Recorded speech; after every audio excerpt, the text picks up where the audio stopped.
Okay, so this area has been designed to allow people to recreate in different ways, okay? So when it's impounded, when the mouth is closed, and we have all this water filled up, this path we're on is gonna flood. So this is made out of Trex. This is made out of a plastic material that doesn't rot. Typically you use wood or something for this, but that would require a lot of maintenance. So right here, this pathway will flood. How quickly will it flood? You can tell right here, here's tiles. So if there's water right here, this means it's an plus 8 foot above sea level. And as we walk down the path, you can see all these different numbers, right? So this is 7 feet 8 inches, etc. So we have this path, but we also have another path right to my right here, right? So here, this is much higher. So even if this lower path is flooded, we can still walk here, and there's yet another path even farther up. So people can come and experience this system even at different levels of inundation and wetness. As we start to get lower, we've gone from terrestrial vegetation. Now we're starting to see stuff like this. This is the Stickless spicata. This is a classic wetland plant. It's actually one of our few wetland plants that exists, not just in wetlands, but in other areas. So it's a facultative plant. It's not an obligate plant. We also have some problem things like this horrible, evil ice plant. Boo, everybody say boo, boo. But check it out. This ice plant is being attacked by this guy, this little orange stuff. This is Cuscuta. This is dodder, salt marsh dodder. This is a parasite, a hemiparasite. Anyway, we can talk more about that later. But so anyway, so we keep walking down over here, and as we're getting lower and lower, and we're coming to another observation area, so another interpretive spot. And as we look out from here, we can start to get a different sense of the system. So we were looking at initially from the observation area. Now as we're looking closer, we can get a better sense of what's going on in the system. Or at least an additional sense. Okay, so as we look here again, this is the stagnant area.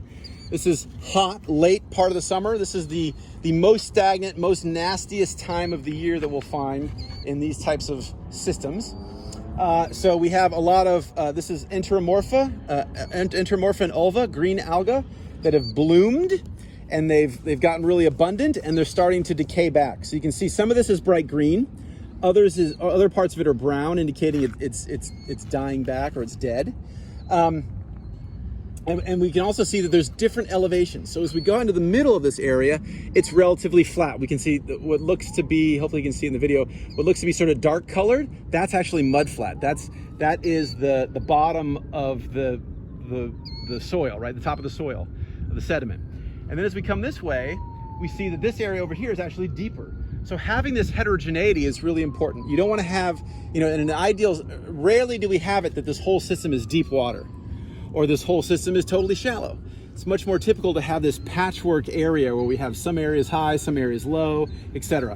One of our rules of thumb for restoration design is if we're not entirely sure what's going on, and rarely are we completely understanding what's going on, one of the best things you can do to hedge your bet is to add in variation.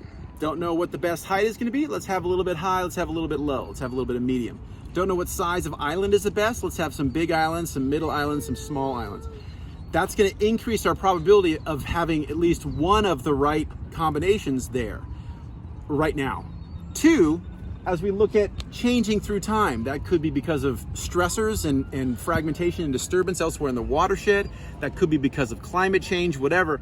By having a more heterogeneous topography or heterogeneous system, that's going to act as something of a buffer and help us help ensure that even if the conditions change, there still might be potential habitat for critters and plants and organisms, even if we don't know exactly what that future condition will be.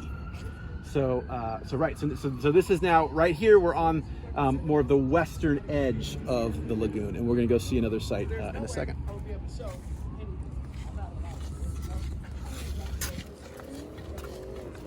Kill it or?